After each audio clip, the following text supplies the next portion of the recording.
Welcome back to the channel. I'm Hannah Blackwell, and today I thought I'd bring you along with me to go book shopping. I have been on a book buying ban, but I am in dire need of some dopamine. Things are just kind of like, I don't know, going haywire mentally. So my kids have gone to school. They are now going to school half days, which is a huge blessing. And I thought that I would treat myself because sometimes that's just what you need. So yeah, I thought I'd bring you guys along with me to go book shopping. I will be doing a big book haul at the end because I may or may not have made a few poor choices for my wallet. My wallet is not happy, but my soul is. That's what's important, right? I know you guys understand this.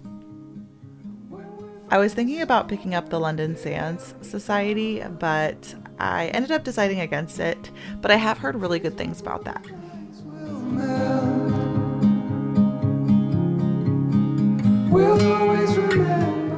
I considered getting Practical Magic because this cover is gorgeous, but from everything I've heard about it, I really just don't think it's going to be the book for me, no matter how much I love the movie. Some of the thrillers were quite tempting, but I ended up choosing against them. I have a lot of thrillers on my bookshelf right now that I want to get to that I haven't, so they did have some thrillers that I totally recommend here, like The House Across the Lake. Clean in the blackest night. Well, this one looks really cute. My roomie is a vampire. I almost got that one.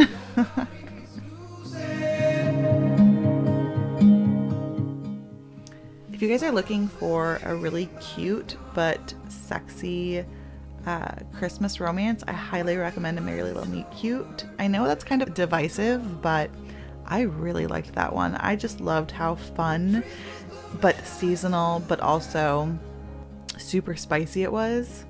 We'll always remember how it felt. If y'all haven't already read The Very Secret Society of Irregular Witches, what are you doing with your lives? Read it now. Ooh, Witchful Thinking, that looks really cute too.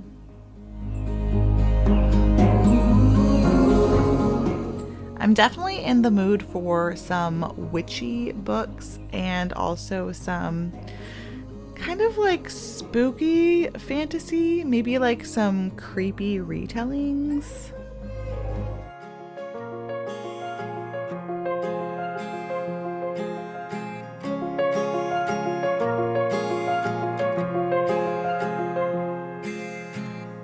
Gravel road, I've been asked to slow down.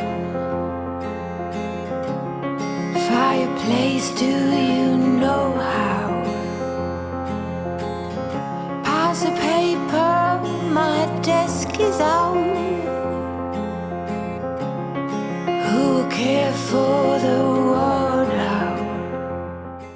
So I had to pick up a Dawn of Onyx. We're going to be reading this for my book club coming up. Close to curtains, brew some herbal tea.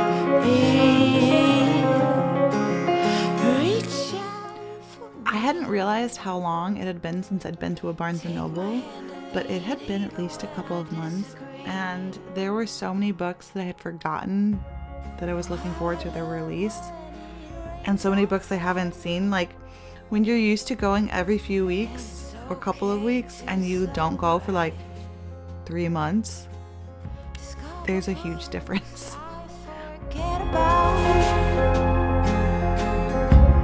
But who cared for the world now?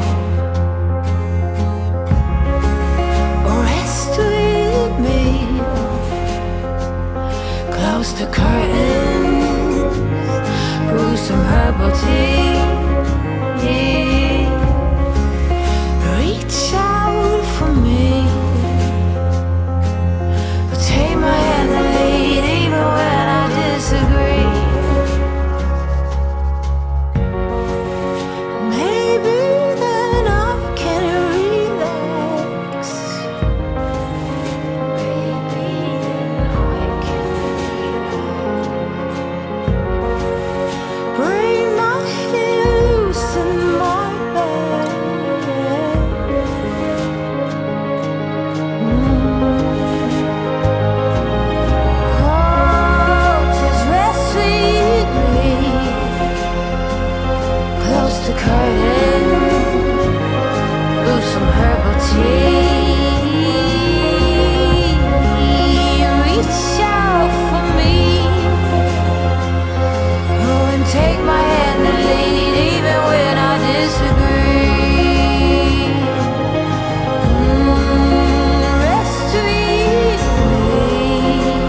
have filmed this already once, and I hope I only have to film it one more time. Oh God, I really, really, really hope so.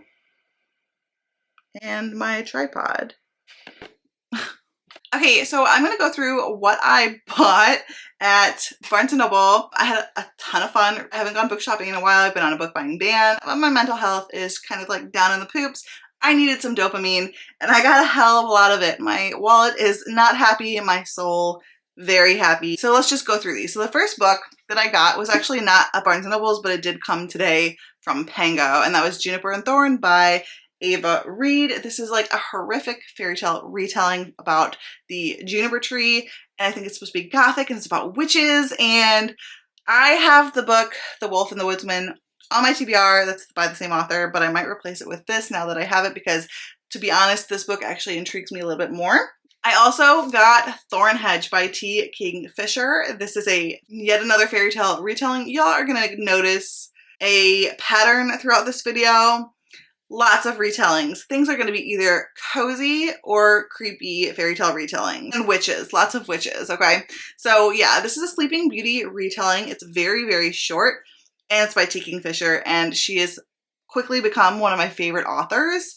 I don't think I've ever given any of her books below 4 stars. It's always 4 or 5 stars, and they're always memorable and enjoyable. So I can't wait to read this one. Then I got this book that I've never heard of, and it's called A Tale of Two Worlds, and I only got it because Neil Gaiman blurbed it on the front and the back.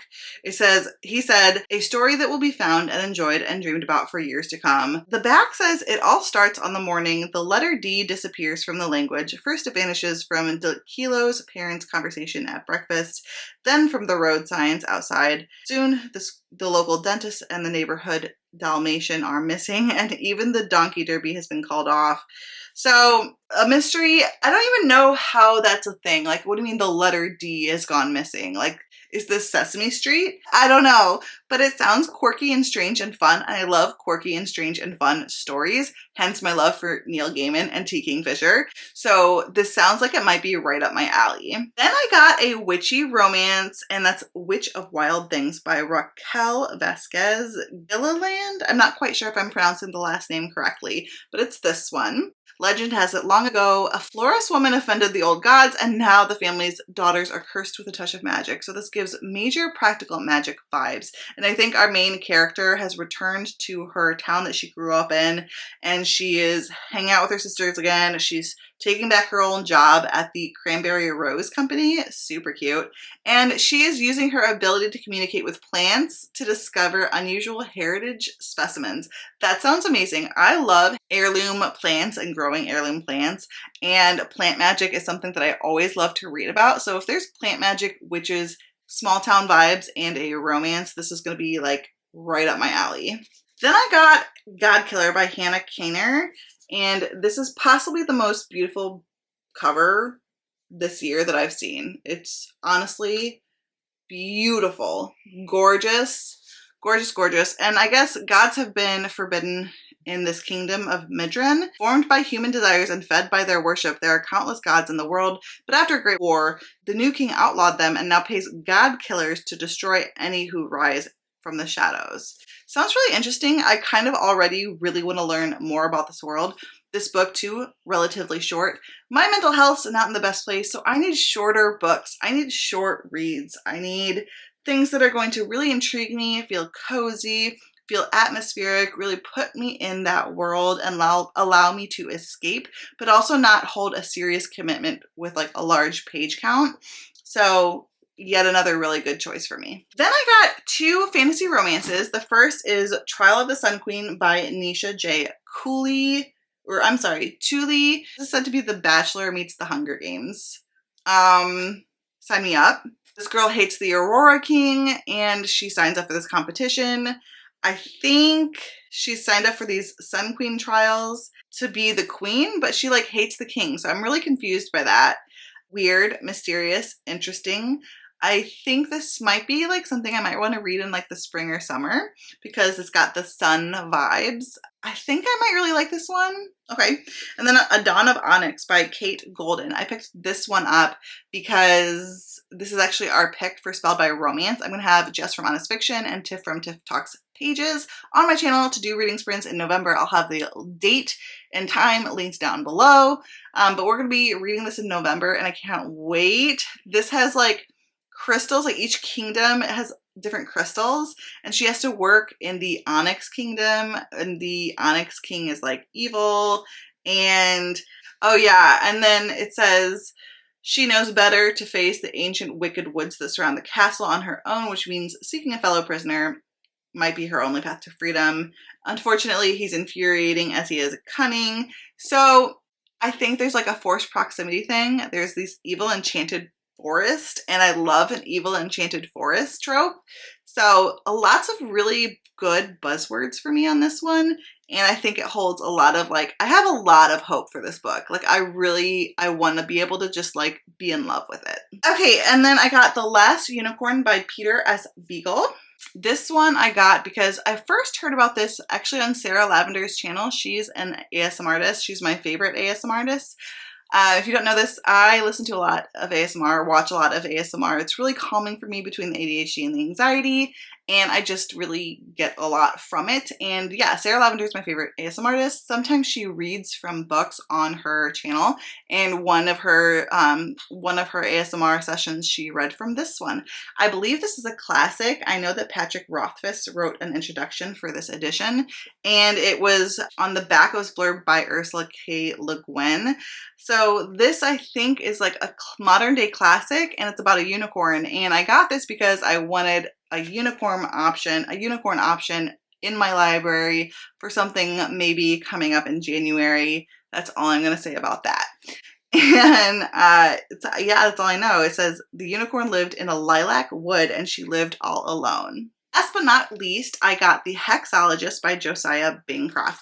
I've been very interested in reading Josiah Bancroft for a while. I've been thinking about reading his Babel or Tower of Babel series. I can't remember the name of, is that the name of the first book? I can't remember. But I was really interested in that one, but I just didn't get to it. This one really interested me though because it's about these like witches basically. There's these hexologists and they've been hired to solve this situation, and that is that the king wants to bake himself into a cake. That is the weirdest problem to have, and I just have to know where the story goes from there. Oh, and I was completely wrong. That was not the last one. This is the last one. It's A Psalm for the Wild Bill by Becky Chambers. Becky Chambers, another author that's been on my TBR for a really long time. I also really want to read A Long Way to a Small and Angry Planet by her, but this one's shorter, and like I said, I need some shorter reads right now.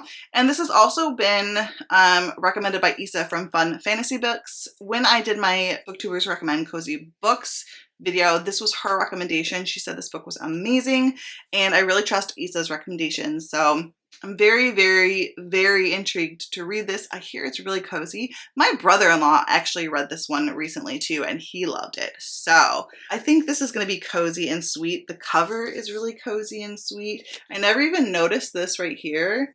And the robot is so cute. So yeah, I think this is going to be really cozy and sweet. It's about a monk and a robot, and I think they have some really quaint conversations. Okay guys, that's it for this video. I hope you enjoyed coming book shopping with me and seeing what I bought. If you like this video, don't forget to click the like button, subscribe if you haven't already, comment down below, let me know if you've read any of these books and which ones I should prioritize. All of my social media is linked down below in the description, including my Goodreads, Instagram, Twitter, the link to my Hideaway Discord that I share with my good friend Maggie, my Etsy shop link, and the link to my Patreon. Until next time, fellow readers, keep reading and living your best life.